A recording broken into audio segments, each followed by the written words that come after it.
Hey, what's up, everybody? Today we're going to talk about blessings and curses. Yes, blessings and curses. And talk about what obedience means. You know, when I first got saved, I was on fire and I had this burning desire just to go serve and I wanted to tell people about Jesus. Didn't really have a plan yet, but I just know it was something that I had to do. I had this overwhelming desire, this overwhelming passion just to go spread the word and serve and just do anything that God wanted me to do. But here was the thing. I went through like one of the deepest depressions in my life the first 4 months I was saved.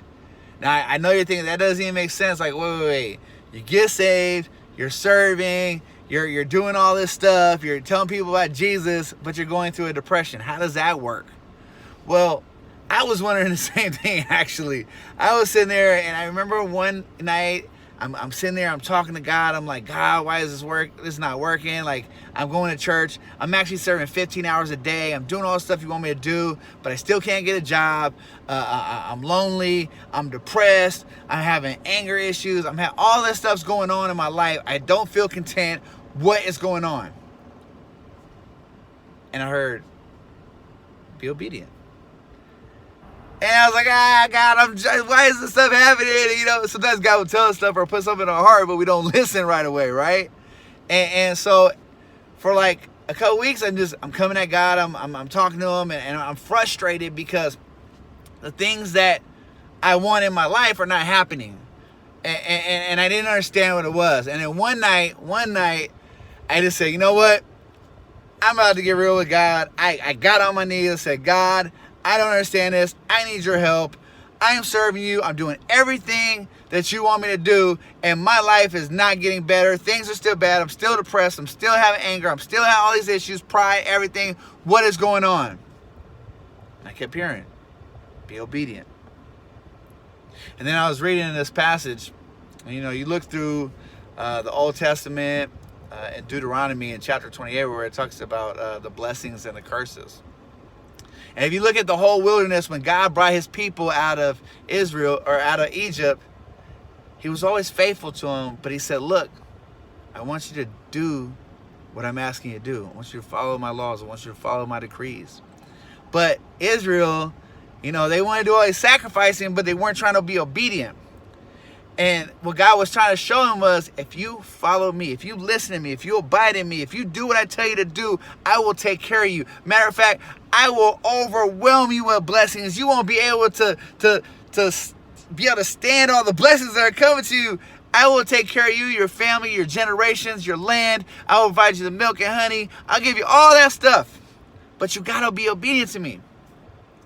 And Israel was kind of like us, kind of like me. Like, I was still kind of stuck. Like, I was serving them. I'm doing sacrifices, like kind of looking like that, like sacrifices, and I'm doing all this stuff, but I wasn't being obedient. I still was smoking cigarettes. I still was cussing. I still was drinking. I still was having all these thoughts in my head. It's like I really didn't change. I changed the church, but the first 4 months, God was still working on me, but I wasn't giving my whole life to him. I love the saving part, but I wasn't fully trying to give him control over my whole life. I wanted to give him just this much. I wanted to give him over the parts that I wanted to give him, but there were certain parts of my life I didn't want to fully surrender to him and be obedient on. And it was hard.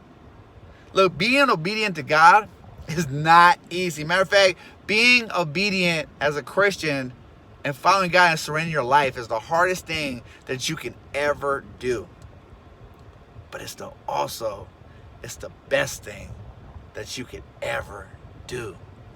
And so I remember that night, I said, you know, God, I was reading the Bible and I saw what was happening with the Hebrews as they were, you know, exiting out of Egypt, and they started going through the wilderness, and God was always providing for them, and God was always there for them. But he said, I want your obedience. Matter of fact, there's another part in the Bible where it says, I desire obedience more than sacrifice.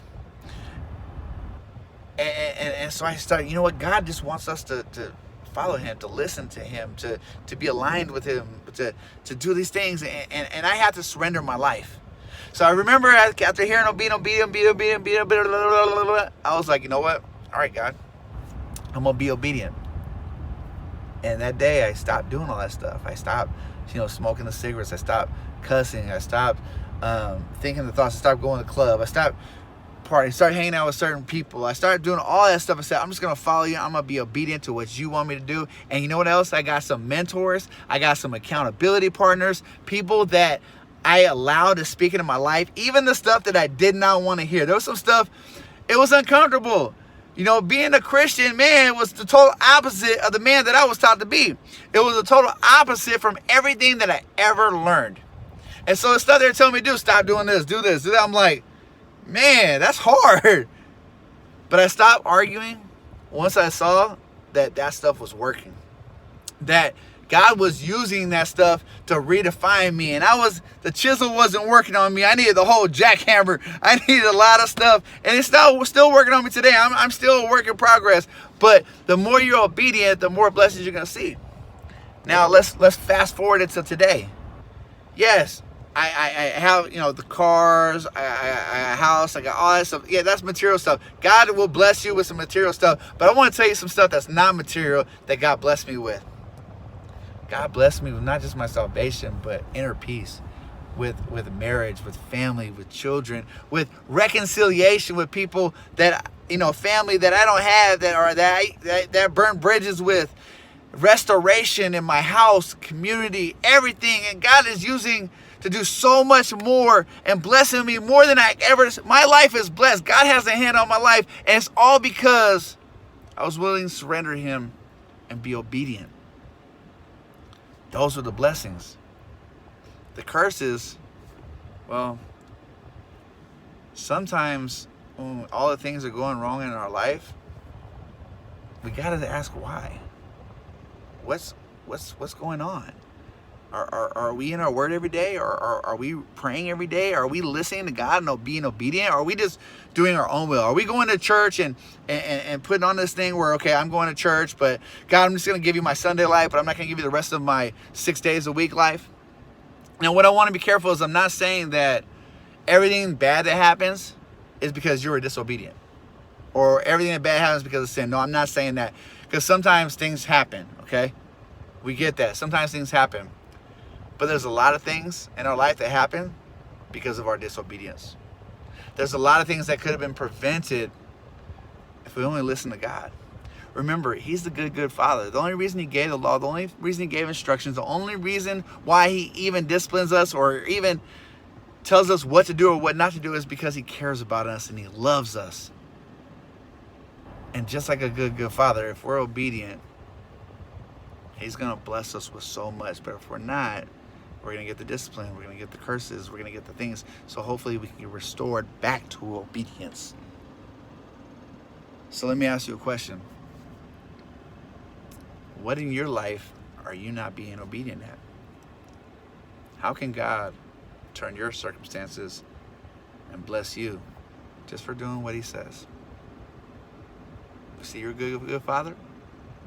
Have you surrendered your life to Him? And not just the Savior part, but the Lord and Master too.